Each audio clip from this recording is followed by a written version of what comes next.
Hi, folks, and welcome back. This week and next week, we're going to be spending some time talking about broadly the role of business in society, and in particular about the ethical obligations or responsibilities that corporate managers or executives have to promote social welfare or to promote the social good. We hear a lot of talk about corporate social responsibility. And the questions we're going to be asking over the next couple of weeks is how we should understand the responsibility of managers. The first theory we're going to look at is a position called shareholder or stockholder theory.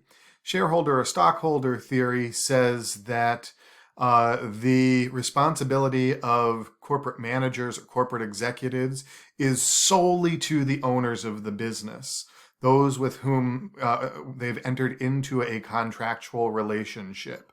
They have a responsibility to maximize profits, to maximize returns on the investments made by the shareholders or stockholders in the corporation. Stakeholder theory, on the other hand, says that corporate managers have a broader set of responsibilities, a broader set of social responsibilities. They have a responsibility to all of the stakeholders in a corporation. That is, the shareholders and stockholders, of course, but also the employees of the corporation, the customers of the corporation, the community in which the corporation is embedded, and the environment that the corporation relies on and has effects on. All of these are stakeholders in the corporation. And these two theories seem to be in competition with one another. And so we're going to look at the competing arguments over the next couple of weeks and try to understand exactly what obligations corporate managers and corporate executives have to the social welfare. Right? We've already decided that they have moral obligations. We've determined that beyond merely following the letter of the law, corporations have moral obligations that they have to fulfill. But now we're asking whether they have an obligation not to violate the duties of others, or not to act in ways that are actively harmful, but to actually further further social well-being, right? To further socially good ends. So that's where we are this week. We're going to start by looking at a paper called The Social Responsibility of Business to Increase Its Profits. This is a paper by an economist named Milton Friedman, and I'll tell you a little bit about him in a moment. Before we dive in, I just want to make sure we are clear about this distinction between shareholders and stockholders. Right? So shareholders and stakeholders. I'm going to use the terms shareholder and stockholder pretty much interchangeably, though there may be some distinctions to be made between them. But a shareholder or stockholder is just someone who has an ownership stake in a business. Right? They own a piece of stock that says, or they own a share that says that they will receive some benefits from, or that they will receive some return on the investment in the corporation, or that they may receive, not that they will receive some return. That if the corporation does well, they'll receive some return. They've invested some money in the corporation. They have an ownership stake in it. Now, their stake is a limited stake. Their liability is limited. They don't have, unlike a sole proprietor, if the business goes under, the business goes bankrupt, the stockholders or shareholders are not on the hook for any debts that are owed by the business. They're only on the hook for the money that they initially invested. They can't lose any more than that, but they can make profits off the corporation, and they have an interest in the corporation acting in ways that maximizes its profits so that they can maximize their return on their investment. So that's the idea of a shareholder or a stockholder.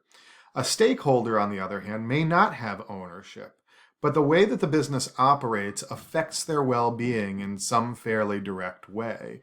So the decisions that the business makes will make the stakeholders better off or worse off. Shareholder theory, the theory that we're looking at this week, holds that the only duty of a corporation and of corporate managers is to maximize the profits accruing to shareholders. Period. That's it. Corporate managers, corporate executives have an obligation only to the owners of the business. They have an obligation to maximize those profits.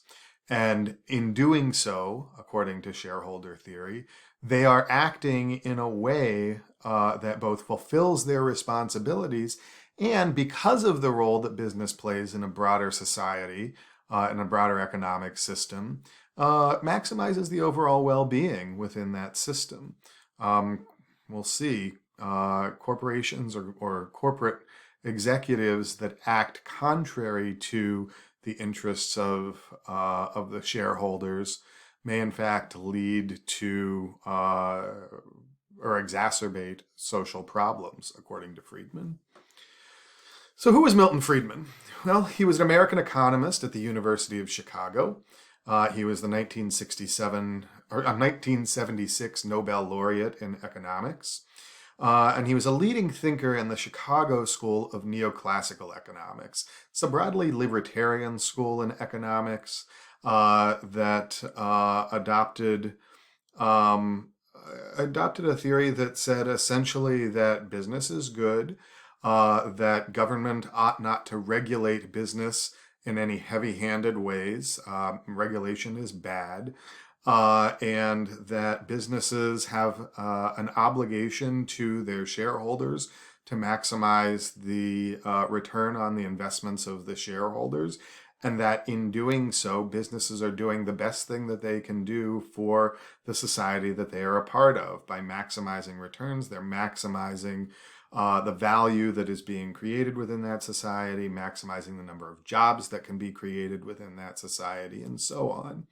It's a largely laissez-faire school of economic thought that says governments ought to stay out of the way, that regulation ought to be minimal, and that businesses ought to always focus on the maximization of profits. Now, that's a really, really broad and quick sketch of the Chicago School, but it's all we need for our purposes right now. So let's cut this video right here, and I will pick up in the next video introducing Friedman's argument for this position that I'm calling shareholder theory.